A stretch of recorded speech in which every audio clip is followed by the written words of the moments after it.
Hello there, I'm Adam from WhatCulture.com and welcome to How WWE Should Book, where I take an angle from now to the future, then challenge WWE to book it better because I'm a smartass. This time around, How WWE Should Book the Royal Rumble 2017, aka the most unpredictable Royal Rumble ever? There's like 5, 6, like 7 maybe, like different people who could win it, which is unprecedented. It makes it exciting as f***. Is it going to be a cartoon witch? Is it going to be your dad and mine? Is it going to be Dead Mark? Is it going to be the guy who wants to kill the moon, blah? Is it going to be Brown Snowman? Is it going to be Dean Ambrose? No. So who's it going to be? Who would benefit the most from the Royal Rumble? How should they book the Royal Rumble? I'll tell you how to book the Royal Rumble. I'll tell you how they should book it. Do better. Ding. What? It's just... Ding. So let's go through all 30 entrants in their order and what should happen beat by beat, every elimination. F*** it. Let's do it. Go! Number 1. Out comes Sami Zayn. He sort of feels like a number 1, doesn't he? He's just got it in his bones, in his big fluffy abs, his big furry He's got it in his bones. Out comes number 2. Dun dun dun dun dun dun dun dun dun dun dun dun. It's The Miz. Okay, so I'm not in any way going to take credit for that. That has been around on Reddit, on Twitter. It's become a meme by itself, but it's a really good idea. It's a really good idea. The Miz coming out to Daniel Bryan's theme song and just doing that down the way to the ramp as the boos, boos, boos. I think it's a really fascinating way to start. I think it furthers the feud between him and Daniel. And I think, yes, they should do it. It's not my idea, but I think it's the best idea for The Miz, so put it in. So with all the boos in the world, Miz and Sami Zayn, they do some nice stuff. Out comes number 3, Tyler Bate. The newly crowned WWE UK champion, Tyler Bate, in fact, with the big thighs and the big moustache and the 19-year-old. So yeah, he's a very young man, he's a very talented man, and he needs that kind of global stage to make the WWE UK Championship actually a thing. If they want to do this weekly UK show, they should showcase it in the best possible way. Out comes Tyler Bate. Tyler Bate comes to the ring, he's got the whole, that thing. So he shakes everyone's hands and then unleashes some awesome stuff. Some really cool stuff, the kind of stuff that he was doing at the UK Championship Tournament, which you should watch. Some of you didn't, you should watch it. It's really good. Out comes number 4, Rusev Utria, Rusev Machka. So Rusev comes in and he makes it his mission to destroy Tyler Bate. He brutalizes him. He kicks him around. Tyler Bate gets in offense of his own, of course, but Rusev is basically smacking him around when in comes number 5, Big Cass. Big Cass enters with Enzo. They do the whole, my name is Enzo Amore, and I am a bona fide G and a certified, I've done it wrong again, I keep doing it wrong. Cass and Tyler Bate team up to take out Rusev, eliminating him, meaning he'd be eliminated first 2 years in a row. I know that's not great, and I am partially doing it just to make King Ross cry, but I actually think they could make a thing out of this. Like next year, if Rusev enters number 1 and he's not eliminated first, then the last 2 years will have been a nice story for him. Also, Rusev, there's just not room for everybody. And I think you might as well make a thing out of it, like a slight joke. Not make him a joke, just repetition from last story. In comes number 6,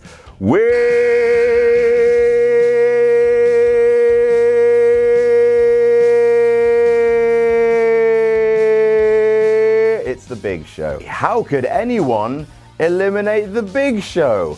He weighs 6,000 pounds. Big Show comes in, he cleans house. Of course he does. He's got a Shaq match to look forward to. He doesn't eliminate anyone, he just hurts everyone. He goes face to face with Big Cass. Big Cass versus Big Show, and the Big Show wins. Then he stands toe to toe with Tyler Bate.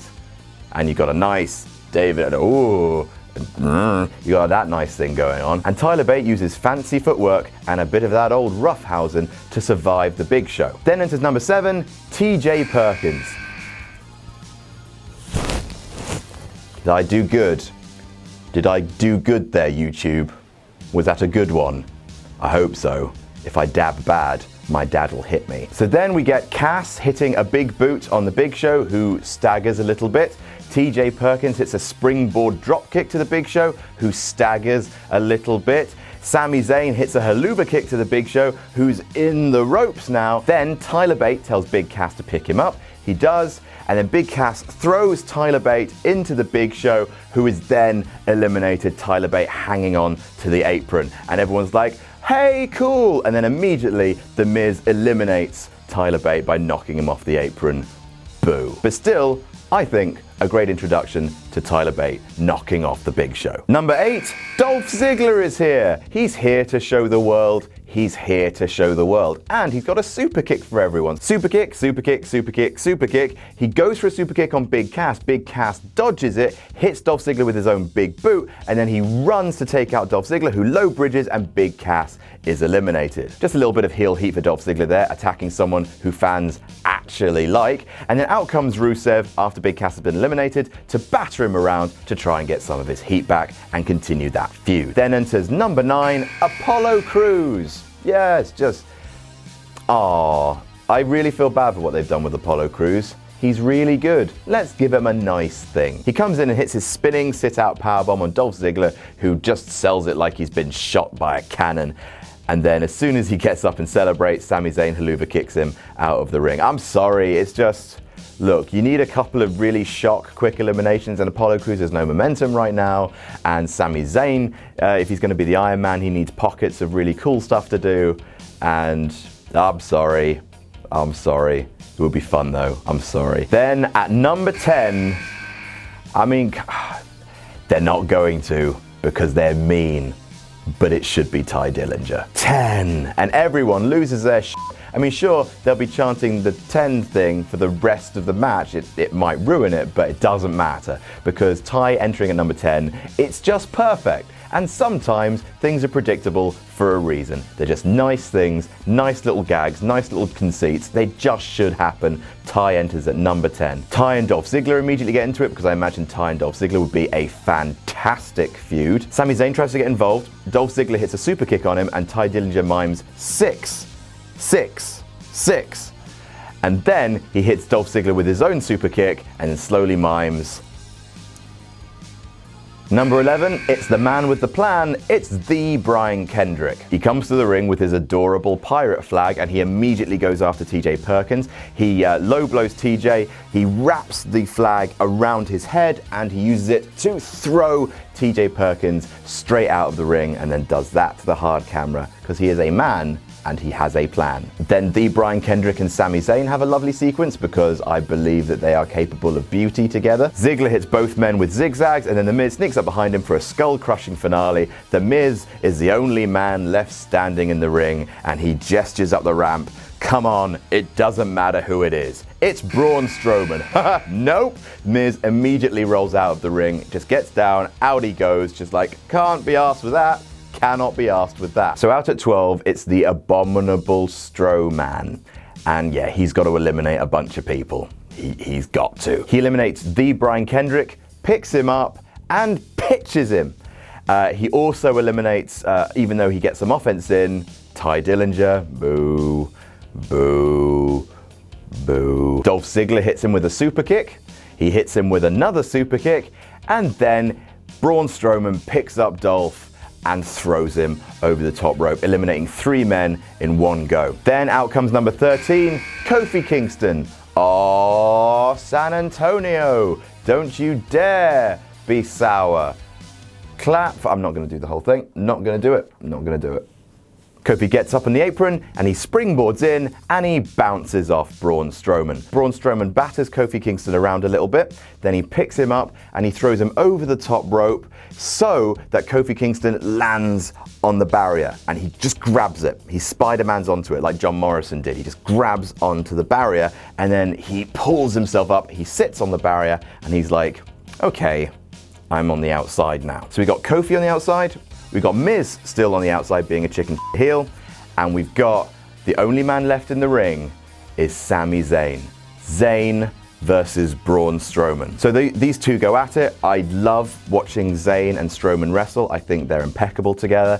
And after everything, after the last man standing match, after just hurting him all the time, Sami Zayn manages to haluva kick and eliminate Braun Strowman. Braun Strowman, of course, lands on his feet, immediately comes back in the ring, tosses Sami through the middle ropes to the outside, and then hits his running power slam on the outside, which effectively destroys Sami for a little while. So, he gets his heat back, and then he grabs Kofi Kingston. Braun holds him over his head and throws Kingston into the crowd. And this is risky, but why not try it? The crowd surfs Kofi Kingston around the outside. Remember that glorious ECW spot with Spike Dudley?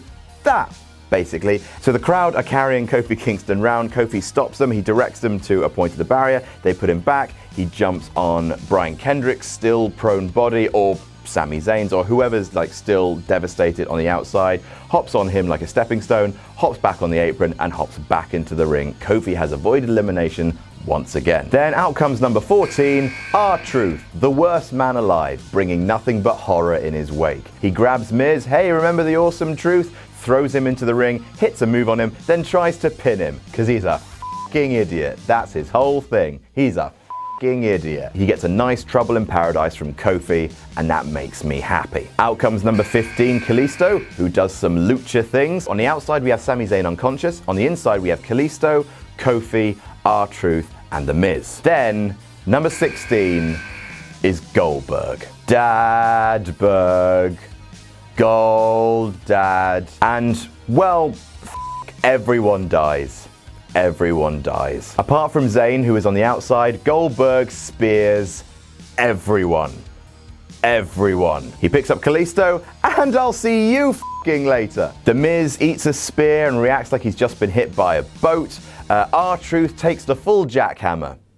Because this is my video, f*** him. Out goes R-Truth, The Miz eats a second spear, and then out he goes, and Goldberg is the only man left in the ring. He looks straight down the hard camera, and he screams, who's next? And out comes number 17, James Ellsworth. Oh dear. So James Ellsworth takes an understandably long amount of time to get to the ring. He tries jogging on the spot. He maybe does some press-ups outside, maybe some sit-ups. He's just getting himself ready, and he looks down the camera. He grabs the camera. He says, I think I can do this. Any man with two hands has a fighting chance. Dead! Dead! In the ring, dead! You. I would have him speared out of his shoes. Literally, if they can, have his shoes be slightly looser and then have him speared so hard that he flies out of his shoes, and Goldberg tosses him over. Who's next? Out comes number 18, Kevin Nash. Yep, it's Kevin Nash. Yep, he's old, I know, but so is Goldberg, and it's NWO Kevin Nash. For a couple of reasons. I mean, one, Triple H always wants to give his best friend a payday, and every time that Kevin Nash has come back, it's sort of been cool. Sort of. Also, Kevin Nash was the guy who beat Goldberg's streak in WCW. I think, therefore, a face-off would be pretty neat for the old fans. I think it would be fun. But then, of course, a jackhammer to Kevin Nash, and he is also eliminated. Goldberg is on a tear. Number 19, it's Bray Wyatt. The lights go out in the ring and a spotlight appears on the stage. Out he comes with his lantern and his flares, magel, and he blows out his lantern. The lights come back on in the ring to reveal Brock Lesnar's there. Holy shit, bang! Brock Lesnar hits Goldberg with a big fucking low blow right up in your cock, buddy. He hits him with 2 F5s, and then Brock Lesnar throws Goldberg over the top rope. Goldberg has been eliminated, and Brock Lesnar just looks at the camera, winks, and does his little dance. His little dancey dance. He walks up the ramp towards the back. He tells Bray Wyatt, "Stick around, buddy. I'm coming for you next." Because, you know, Bray Wyatt and his family eliminated Brock from the Rumble last year. A little bit. And so Wyatt gets into the ring. He's alone, and he just starts conducting the crowd. Out comes number 20, Samoa Joe. It's gonna happen, innit? He has to. I mean, sure, he could interfere in the Cena-Styles match, set up, you know, maybe him and Cena at WrestleMania, but I think Samoa Joe, for the biggest impact, should be in the Rumble at number 20. Samoa Joe and Bray Wyatt fight it out. Samoa Joe knocks Bray Wyatt down, doesn't eliminate him, and then Sami Zayn, who is finally just recovered, crawls back into the ring, and Zayn and Samoa Joe have a face-off. The two big faces of NXT who never fought each other in NXT. So they have a lovely little brawl. Out comes number 21, Kane. That's my impression of Kane's pyro. So yes, big fight. Kane hits Wyatt with the chokeslam. They've got unfinished business. Samoa Joe hits Kane with a muscle buster just to show how awesome Samoa Joe is. Number 22, San Antonio. Out comes Big E. Hooray, some overhead belly-to-belly throws. Why not? Number 23, San Antonio. It's Xavier Woods. Big E and Xavier Woods start to team up. The New Day are taking charge. It's a new day. It's a new Rumble. Yes, it is. They hit double team moves on Samoa Joe. They hit double team moves on Kane, and they do a nice dance in the middle of the ring, because sometimes it's fun to have a dance. Sometimes it's fun to have a dance. No one R-Truth dances. No, sir. No, doctor. But sometimes it's nice to have a little dance. Now, at this stage, there are a lot of superstars getting in kind of like good moments and spots, but I'm not having any eliminations just yet. Just build up the ring a little bit, because we've had a long time of Goldberg. So just build up the ring, make it feel crowded, make it feel like a Royal Rumble. Out comes number 24, Randall Keith Orton. RKOs for everyone except Bray Wyatt, of course. Orton and Bray team up, and they have a face-off with the New Day, because they have unfinished business from the past. I guess, from Battleground, right? Yeah, I got it right, Battleground. Randy Orton and Bray Wyatt team up to eliminate Xavier Woods. Out comes number 25, Chris Jericho. He walks out with a scarf on and a list, just taking note of everyone who's in the ring and just jotting down on the list every single person in the ring at that point. Bray and Randy double team Big E, and they eliminate him as well. Chris Jericho enters the ring. He goes straight for Samoa Joe. They brawl. That's a never seen before confrontation. That's pretty cool. Orton and Wyatt try to get involved, and instead of fighting each other, Samoa Joe and Chris Jericho fight those two. Just a slight hint of a face turn from Chris Jericho. He hits a code breaker on Bray Wyatt. Samoa Joe hits a spine buster on Randy Orton. Then out comes number 26. It's Seth Rollins. Ha ha! Oh shit! Seth Rollins is attacked by Triple H. He just gets to the apron, and then from nowhere, Triple H clonks him in the head with a sledgehammer, and he goes down like a fucking ton of bricks. Triple H waits for Seth Rollins to sort of very slowly come to his feet, and then he hits him again with the sledgehammer, so that Seth is completely out cold. Triple H hauls Seth into the ring and shouts, "Someone eliminate him," and you get a $5,000 bonus. Turns out Randy and Bray are more than happy to volunteer. They pick up Seth and they dump him over the top. Triple H walks away, doing up his tie. All business. Number 27, out comes Baron Corbin, knocks everyone down. Him and Sami Zayn get into it, and then he hits Sami Zayn with the End of Days. And then finally, after probably about 45 minutes, he throws Sami Zayn out of the ring, shouting, hopefully, "Go back to New Japan," or something like that. And yes, I'm sorry, but it's not Sami Zayn's year. Next year, he should win the Royal Rumble. Absolutely.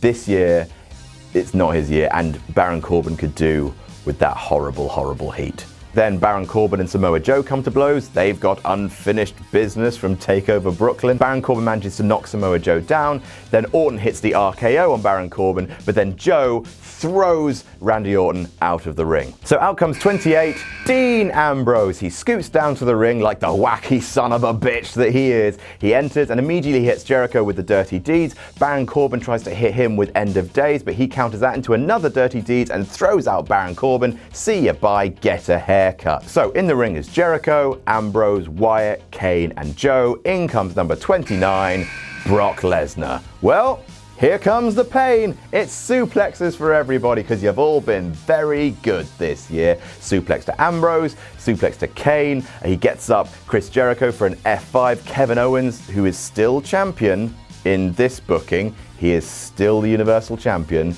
not Roman, not Roman. Out comes Kevin Owens. It looks like he's going to help his best friend. He sees Brock, and then he just turns around and thinks better of it. And then bang, Brock Lesnar hits Chris Jericho with an F5. Chris Jericho then rolls out of the ring in a daze. Bray Wyatt and Brock Lesnar have a face-to-face confrontation, and as revenge for last year, Brock eliminates Bray Wyatt. Then Samoa Joe and Brock Lesnar stand face-to-face. And yes, I'd like to see that. Samoa Joe starts nailing Brock with strikes, but because, Samoa Joe's been in there for longer and Brock is fresh, Brock gets the upper hand, suplex, and an F5 to Samoa Joe. Also, then Brock eliminates Ambrose. Out goes Dean before number 30 enters. Gong. It's The Undertaker. Lesnar is the only man standing. Taker walks to the ring, stare down with Lesnar, and they just start battering each other like two dads walloping each other in the car park of a Wetherspoons on a Friday night in Newcastle. What an awful city. Brock has Undertaker on his shoulders for an F5, but Kane comes to the rescue, and then briefly, maybe one last time, Kane and The Undertaker team up in the Royal Rumble. They go full Brothers of Destruction, a double chokeslam to Samoa Joe, and then Lesnar comes and flattens both of them. He picks up Kane, he eliminates Kane, and turns around into a spear from Goldberg. Goldberg simply spears him, that's all he does. He rolls to the outside and bellows, "That's for you, you son of a bitch." Lesnar gets to his feet, dazed and confused, and Undertaker eliminates Brock Lesnar. Revenge for the streak at last. Well, again. Samoa Joe and The Undertaker, they face off, they battle again. This hasn't been seen before. Samoa Joe looks like he's just about to eliminate The Undertaker, then Undertaker clotheslines him out, and as soon as he's done that, Undertaker is eliminated from behind by a sneaky Chris Jericho. He just comes in, whoop, hoys Undertaker out. Chris Jericho shock wins the Royal Rumble. And he jumps up and down and he celebrates like mad. And why Jericho? Well, a number of reasons. First of all, Taker doesn't really need it. He's got the prestige to just challenge anyone. And I'd quite like him to challenge AJ Styles. Please. I know it's going to be a Raw guy, but please. I mean, maybe Balor. Maybe Balor? That would be pretty cool. I think fans would like that.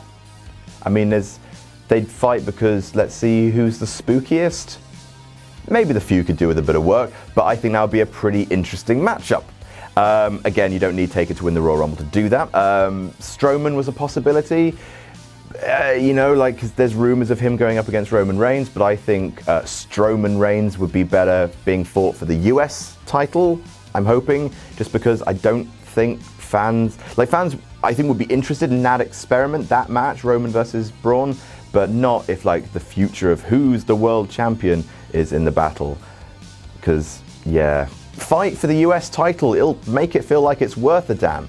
Sami Zayn again, it's not his year, I don't think. Rollins has to fight Trips, Goldberg has to fight Lesnar. The only one who, to me, really needs this Rumble win, not only to kind of get him to the feud, but also elevate the feud, is Chris Jericho.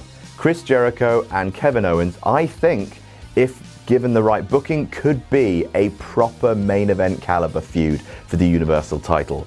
It's been building for months, 6 months. Since SummerSlam, this has been building. I think you should tell that story properly. And this is what kickstarts it, because Chris Jericho comes out, he's celebrating, the fans will be in favor of this. This will turn Jericho babyface, essentially, I think.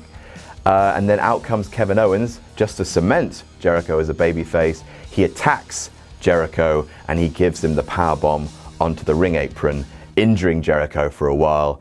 And so we end the Royal Rumble with the Universal Champion standing tall. Kevin Owens has finally snapped, has finally turned on his buddy, and we have that feud going into WrestleMania.